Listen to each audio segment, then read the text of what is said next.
My name is Erin Sykes. I'm 32 years old, and I finally unlocked the door to the dream that's been cooking inside me since I was 8. The key turned with a click that sounded like permission. The neon sign hummed to life above the glass. May's, named for my grandmother, May, who taught me how to pinch a dumpling so it could hold a secret and still not burst.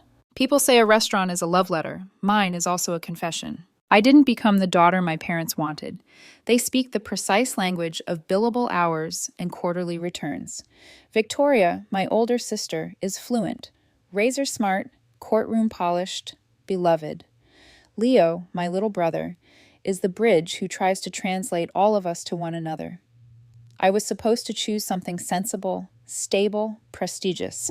I chose fire, edges, timing, and 1,000 ways a plate can say, I see you. For 10 years, I lied.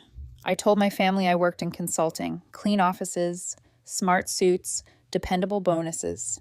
In reality, I worked a breakfast line for $13 an hour, then sprinted across town to the dinner shift in a kitchen that steamed my glasses blind.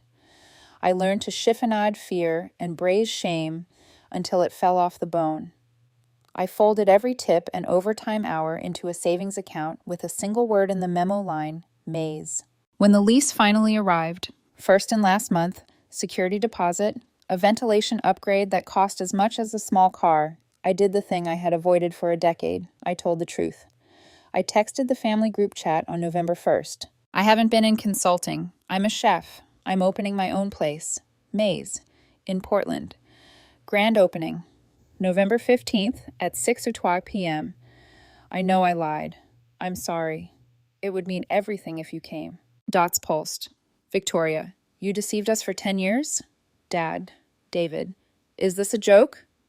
Mom, Marion, Erin, we need to talk. Leo, this is badass. I'm there. Can I bring someone? I called my father that night. My voice did that small child tremble I hate. I'm still your daughter, I said. Just cooking. He exhaled like a judge about to deliver a sentence. 32 and playing with pans, he said. How much debt? I swallowed. 30,000. He laughed without humor. Your sister makes that in a quarter. Then, after a long, disapproving pause, I'll think about the opening. I didn't ask for their approval, I asked for their presence. Approval is a verdict. Presence is love. The restaurant smelled like new paint and citrus oil the day we finished the tables. My sous chef, Maya, scribbled tasting notes on a legal pad while I whisked black vinegar into a glossy glaze. We rehearsed every plate like choreography. The grandmother's pork chive dumplings dressed with black vinegar caviar, miso-lacquered short rib that sighed under the fork, tea-smoked duck with charred scallions, and a sesame panna cotta that tasted like a memory. On November 12th, the family chat went ping quiet. No confirmations, no regrets. On November 13th, Victoria posted, My birthday dinner is now on the 15th, Friday, 7:00 p.m. That new steakhouse downtown. Who's in? In my body, a flinch. In the chat, Mom, lovely. Dad, count us in. I typed and deleted until my thumbs ached. What I finally sent felt like a prayer made of bones. Just FYI, Maze's opening is at 6:00 that same night. Victoria replied, Right, but this was the only time everyone could do. I'm sure you understand. Understand, the word people use when they want you to agree with what hurts you. Opening night, 2:00 p.m. The kitchen, a metronome of motion. The dining room gleamed like a fresh haircut. I checked the reservation list. 40 names. Food media confirmed. Friends from kitchens I'd survived. Family blank. At 5:59, I stood by the pass in clean whites. We cook for whoever walks through the door, I told the team. The first guests arrived at 6 sharp, curious and kind. At 6:12, 2 bloggers. At 6:27, 4 industry regulars who hugged me with their eyes. I sent out the first flight of dumplings and watched a woman at table 9, a still, observant presence, taste, pause, then take notes in a small leather notebook. She felt familiar, though I couldn't place her. Her expression wasn't unkind, it was exacting, the kind of gaze that turns nerves into knives. At 7:15, my phone buzzed in my pocket. Family group chat. A photo. My parents, Victoria with her husband, our aunt and uncle, 2 cousins. Everyone gloved in candlelight, leaning into their smiles. Dad captioned it, "Happy birthday to our amazing daughter." I stepped into the alley and let the cold punch me awake. The dumpsters hummed. A street lamp made a halo out of my breath. In the photo, there was a sliver of empty space where I was supposed to be. I didn't cry. It wasn't that kind of pain.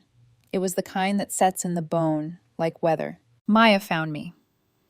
"Chef," she said, voice gentle but firm, "we need you on Expo." I nodded and tucked the hurt into the place where cooks keep burns. Acknowledged, not indulged. We plated like we meant it. Every herb faced the right way. Every slice had a purpose. At 8:31, Leo blew through the door, hair wind-stupid, chest heaving. "I'm sorry, Aaron," he corrected, cheeks pink. "Traffic, I'm here." I sent him the full tasting, course by course, and watched relief loosen his shoulders. "You did it," he whispered between bites, like I'd landed a plane. By 9:40, the dining room thinned to satisfied good nights. We had done 40 covers, respectable, not miraculous. The wine I bought for my family sat unopened, labels turned toward no one.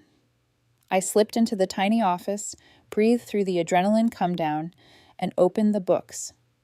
Numbers don't care about dreams. They only care about margins. I had spent $3,000 on opening prep. We'd made less than that back. I told myself it was fine, that the first night is for heartbeat, not profit. The family chat pinged again. "Dad, before you get mad, we need to talk about Victoria's wedding. She wants it catered. Good chance to support your new business. You'll give us family discount, of course. Let us know your price." Before you get mad.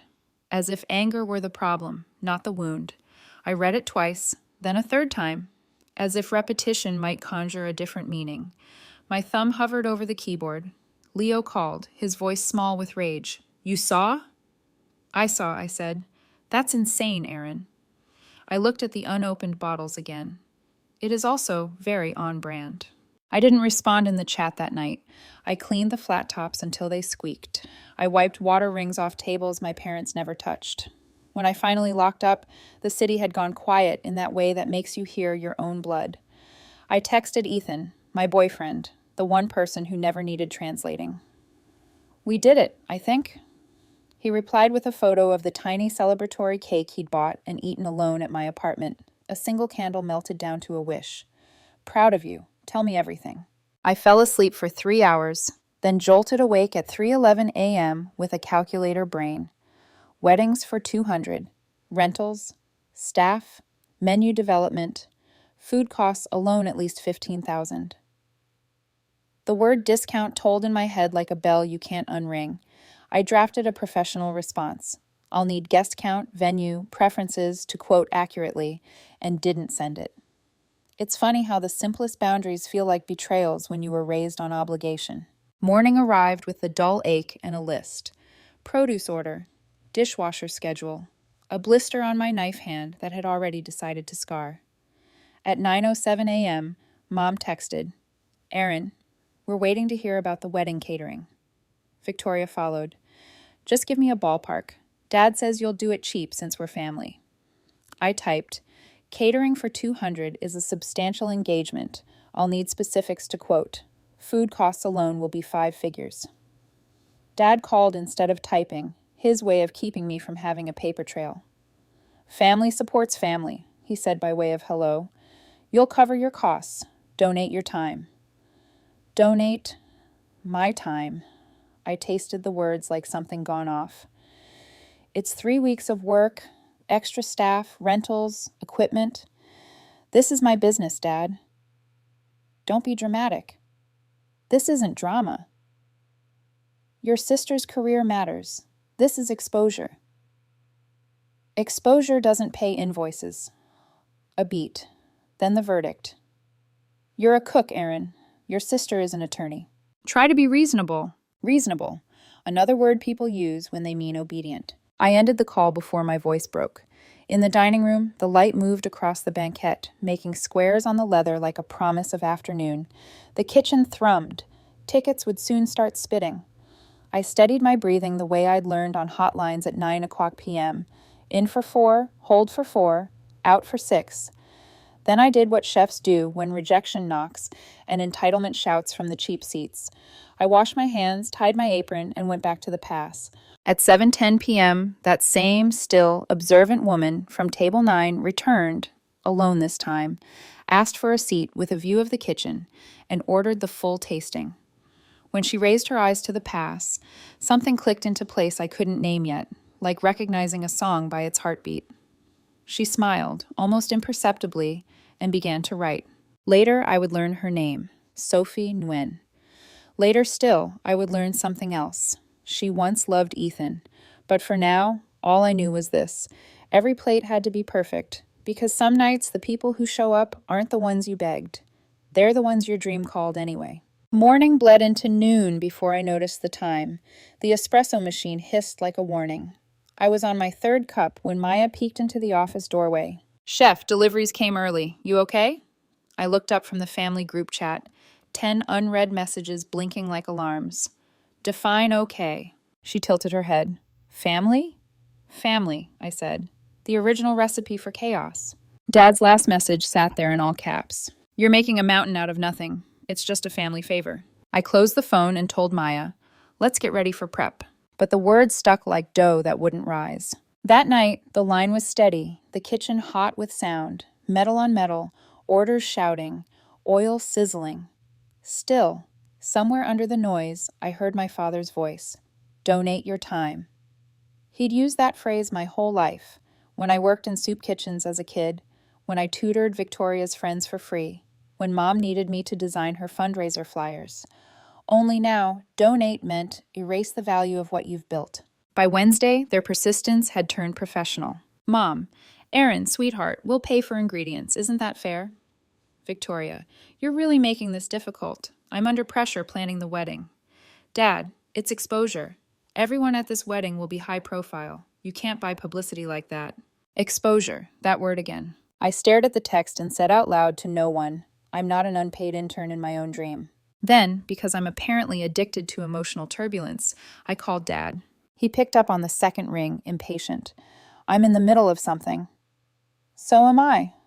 I wiped sweat from my neck. "Running a restaurant, a real one." "You're being ungrateful, Aaron." "For what?" "For everything your mother and I sacrificed to give you opportunities." "You mean the business degree I didn't want? The internship at your firm that made me miserable?" "Watch your tone. Watch how you minimize my work." Silence. Then the dagger. "Your sister's career matters, Aaron. Yours is just cooking." Click. He hung up. That night, Maze ran like a heartbeat skipping beats. We were short a server. I filled water glasses and apologized with smiles I didn't feel. When service finally ended, I scrubbed the grill until my hands burned. Maya found me again. "Chef, you're cleaning rage into the metal." I stopped, exhaled, and laughed bitterly. "You ever feel like your family forgets you grew up?" "Every holiday," she said. Thursday was quieter until table 5 arrived. A woman in a navy blouse, same calm composure, same notebook as opening night. Sophie Nguyen. She smiled politely when I greeted her. "Back again?" I asked, trying to keep my voice neutral. I had to see if it was luck or skill. "Which is it so far?" "I'll let you know after dessert." I didn't realize my hands were trembling until Maya whispered, "Chef, you okay?" Press. The word hit like a brick. We cooked like our lives depended on it. Every garnish precisely placed, every reduction smooth as silk.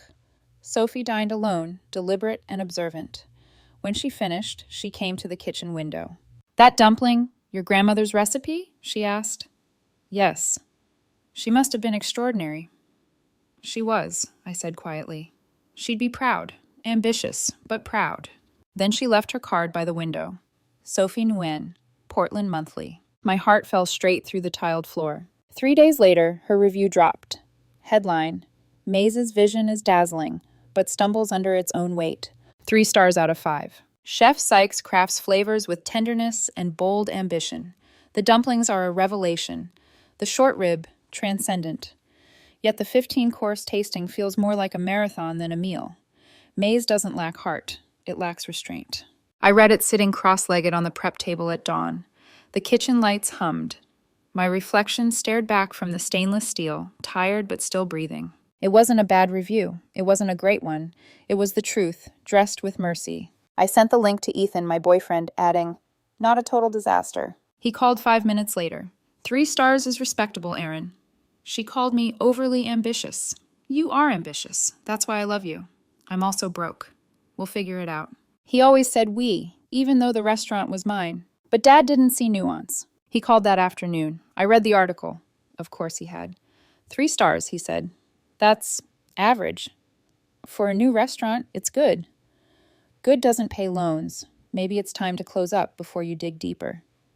Thanks for the encouragement. Erin, reality isn't cruel, it's just honest. You gave it a shot. Come work for me.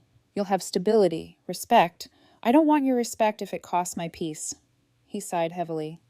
So you'd rather fail out of pride? Maybe, I said, but it'll be my failure.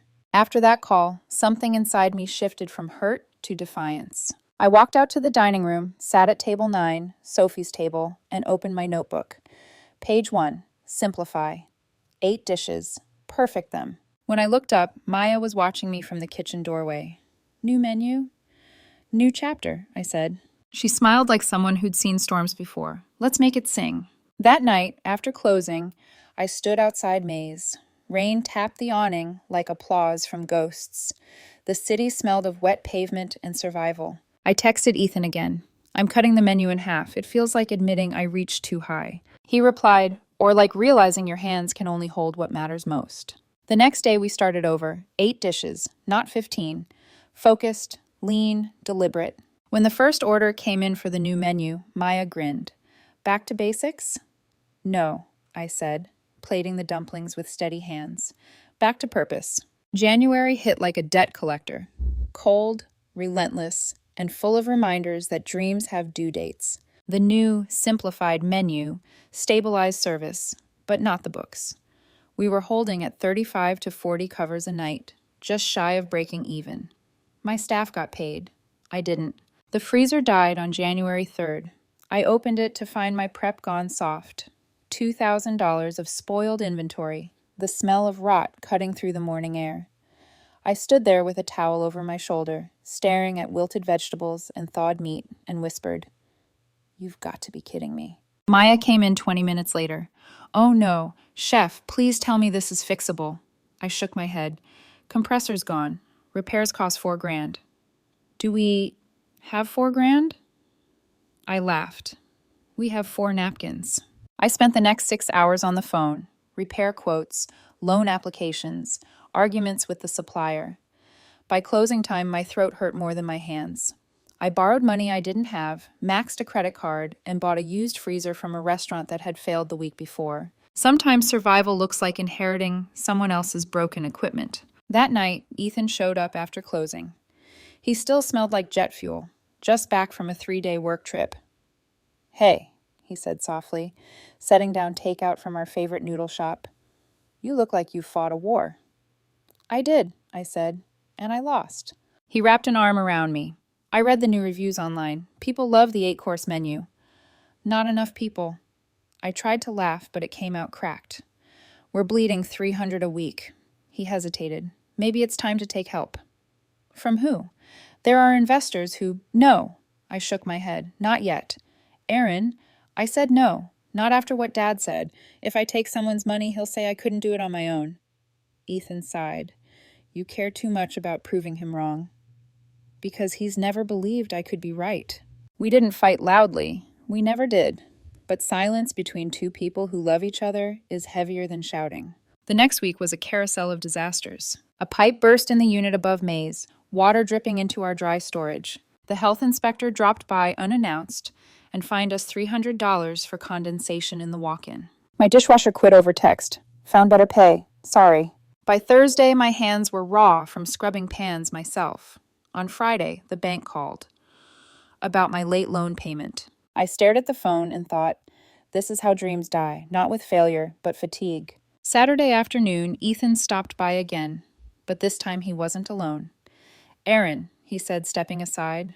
"This is Daniel Reyes. He runs the Silver Fork Group, 5 restaurants across Portland."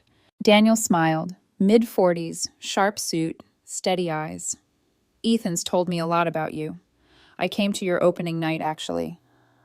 I blinked. "You did?" He nodded. "I saw what you were trying to build. You've got talent and grit, but you're stretched thin." "Tell me something I don't know." He laughed lightly. "I'm offering an investment. $50,000 for 30% equity. You keep creative control. I give you resources and network." "50,000?" I repeated. It sounded like oxygen. "You could replace that freezer, fix your margins, breathe. What's the catch?" "No catch," he said, "but I'll need an answer by Friday." When they left, I locked the door and just stood there in the quiet, palms pressed against the cool glass. $50,000. The number pulsed in my mind like a heartbeat I didn't trust. Monday morning, I asked Maya, "If you could take 50 grand and give up 30%, would you?" She didn't even blink. "Yes, in a heartbeat." Even if it meant giving up control? Chef, control is overrated when the ship's sinking. She wasn't wrong, but pride makes a lousy life jacket. Thursday night, Victoria walked into Maze. I nearly dropped my knife. She hadn't set foot in my restaurant since the night she chose her birthday dinner over my opening. She sat at the bar, perfectly composed in a cream blazer. "We need to talk," she said. "I'm working. This won't take long." I wiped my hands and crossed my arms. "What's this about?" "I'm getting married in June. Different caterer this time, obviously." "Obviously." She smiled thinly. "Mom wanted me to tell you she still thinks you should apologize." "For what, exactly?" "For how you spoke to Dad. For making the wedding planning stressful. For the drama." I laughed, sharp and tired. "You skipped my grand opening for your birthday, Vic." "It was a scheduling conflict." "It was a choice." "I have a career, Aaron. I can't rearrange my life every time you play restaurant." "Play restaurant?" I stepped closer. "I've been a chef for 10 years. I built this from nothing." She raised a brow. "And look where that got you, barely surviving." "That did it. Get out." "Excuse me?" "You don't get to tell me I'm failing. Everything you have, Dad handed to you. I built this with burns on my hands and dead in my veins. Get out." For a second, she looked almost human, startled even, but she recovered fast. "Suit yourself," and left. The door shut with that soft click that sounds polite but feels final. Friday morning, I called Daniel Reyes. "I appreciate the offer," I said, "but I'm passing." There was a pause. "Can I ask why?" "Because if I take your money and succeed, I'll never know if it was me or you." He chuckled softly. "That's pride talking, not business sense." "Maybe," I said, "but it's my pride to lose." "Good luck," he said. "You'll need it." He was right. February came in with frost on the windows and despair on the books. 35 covers a night. Couldn't make payroll. I let a line cook go. Stopped paying myself entirely. Lived on staff meal. Rice, broth, leftover duck scraps. Maya didn't say anything when she saw the tired circles under my eyes, but I caught her taking calls in the alley, dressed up on her days off, looking for other jobs. I couldn't blame her. Then, one night after service, my phone buzzed with a message from a number I didn't know. "Hi, Aaron. This is Sophie Nguyen from Portland Monthly. I know my review was mixed, but I think you have something special. I'm doing a feature for our March issue, Portland's most promising new restaurants.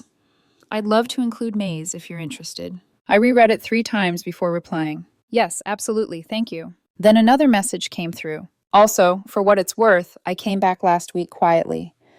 The new menu is much stronger. Keep going." I stared at the screen for a long time. A feature, exposure, validation.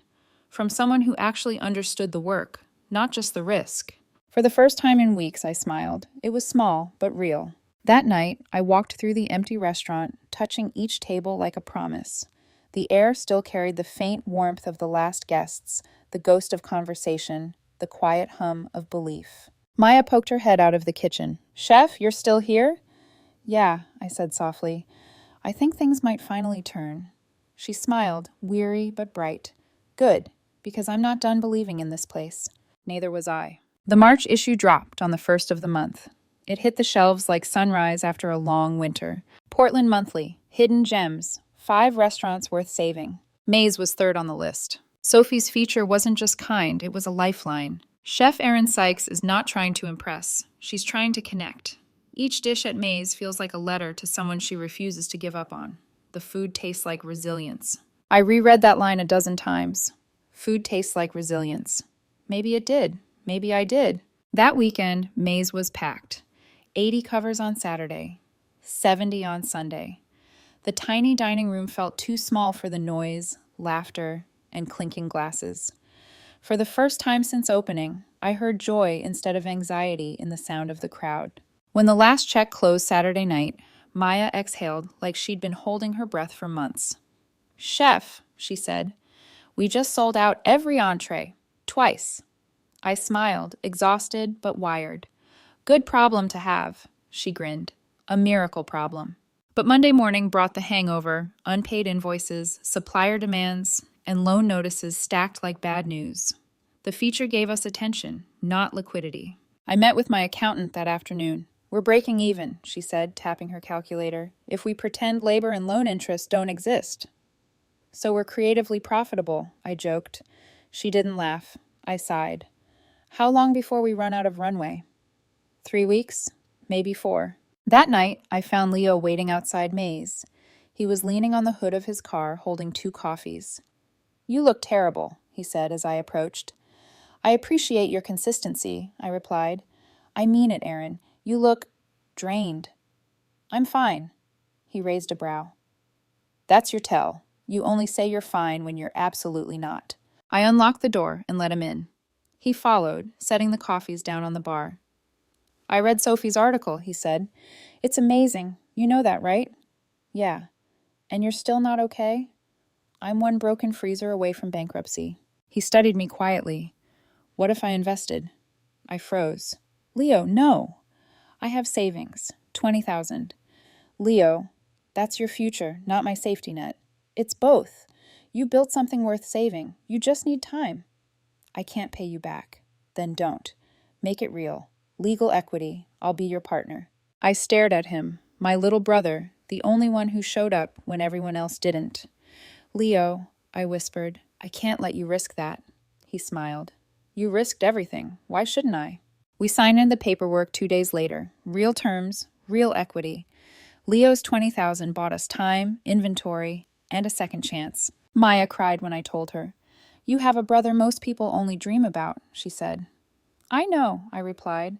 "He's the reason I still believe in family at all." The next few weeks were a blur of small victories. We simplified further. 8 dishes executed perfectly. Service tightened.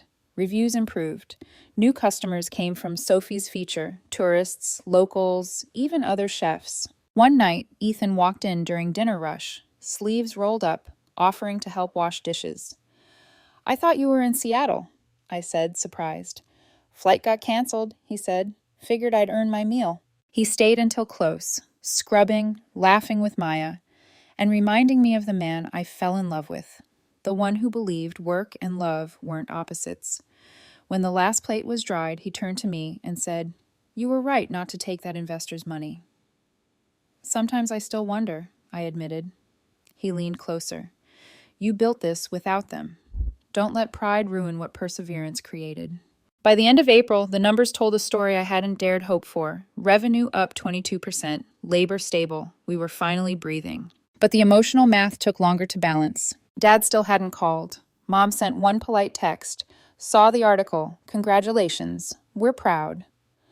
It felt formal, like a thank you card from a stranger. And Victoria? She posted engagement photos with captions like, "Some dreams are worth waiting for." I scrolled past them without bitterness, which felt like its own miracle. One night after closing, Leo and I sat on the floor of May's, eating cold dumplings straight from the pan. "Do you think they'll ever come around?" he asked. "Maybe," I said, "but I stopped needing them to." He nodded slowly. "You know, I think Grandma May would have been proud." I smiled. She'd probably just tell me to fix my knife grip. He laughed. and for the first time, the restaurant didn't feel haunted, it felt alive. Late March, Sophie came in again. No notebook this time. Just her phone, face down on the table. When I approached, she smiled. "Don't worry, no review tonight," she said. "I wasn't worried," I lied. "I just wanted to eat," she continued. "And to tell you something." "What's that?" "Your boyfriend, Ethan. We dated once, years ago." I froze. "Oh." "It's ancient history," she added quickly. "I just didn't want it to come from someone else." "Thanks for being honest," I said, trying to keep my tone light. When she left, I stood in the alley behind Maze, processing the strange full-circle feeling. The woman whose review nearly broke me was once part of the man who steadied me. Life has a taste for irony. I texted Ethan. "So, you and Sophie Nguyen, huh?" He replied instantly. "Oh, God. You know, I do now. It was years ago. She's the one who broke it off." "Why?" "She came in tonight. Told me herself. I swear it meant nothing." "I believe you," I typed back. "But isn't it wild? The same woman almost ended me, and might have saved me too." He sent a single reply. Then maybe she saw what I saw before I lost her. By early May, Maze wasn't drowning anymore. It was swimming. Slow, steady, deliberate strokes towards survival. And for the first time in months, I started to believe that surviving was enough. 10 months after I turned the key in Maze's front door, the numbers finally stopped bleeding. It was August 12th, and for the first time since opening, the profit line was black. Not by much, $47, but profit is profit, even when it wouldn't buy you a tank of gas. I printed the statement, framed it, and hung it on the wall above the pass. Maya laughed when she saw it. "Chef, most people frame Michelin stars. You frame $47. "That's my first miracle," I said. "The stars can wait." By September, we were steady. 45. Sometimes 50 covers a night. The kitchen hummed like a well-tuned instrument. No more panic, no more emergency loans, just rhythm.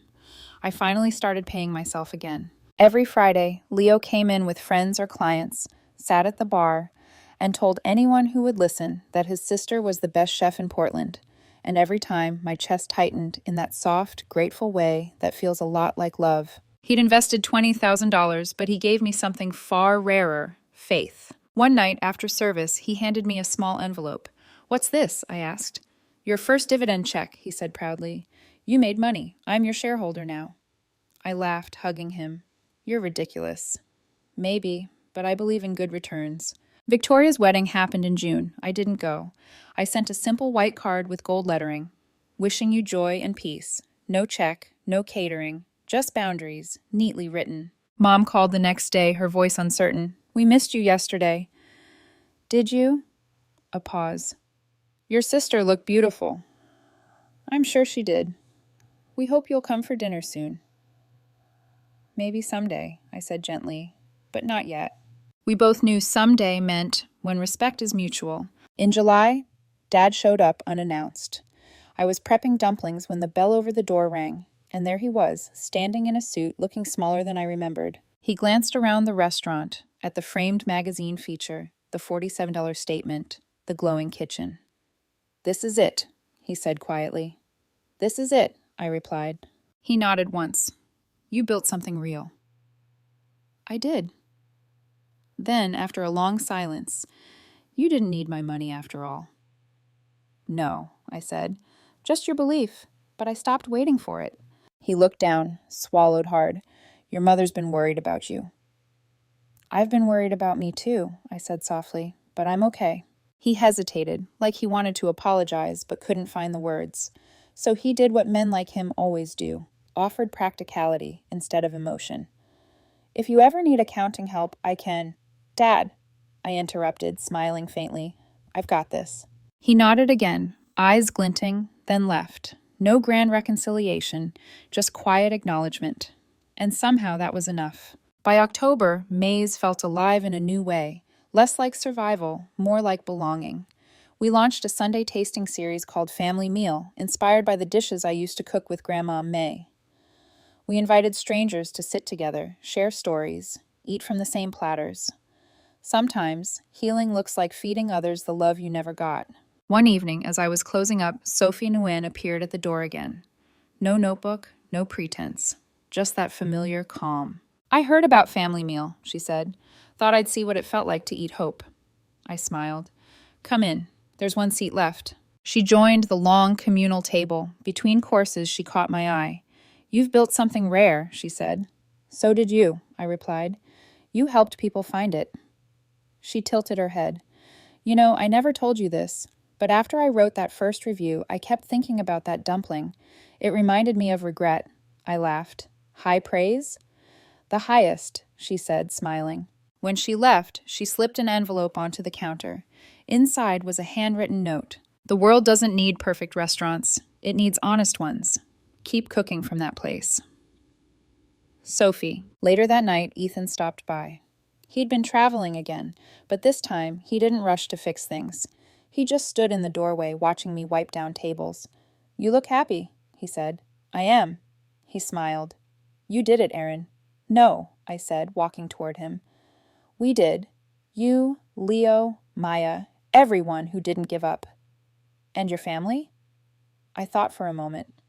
"They'll come around if they want to, but I've already found mine." Here's what nobody tells you about dreams.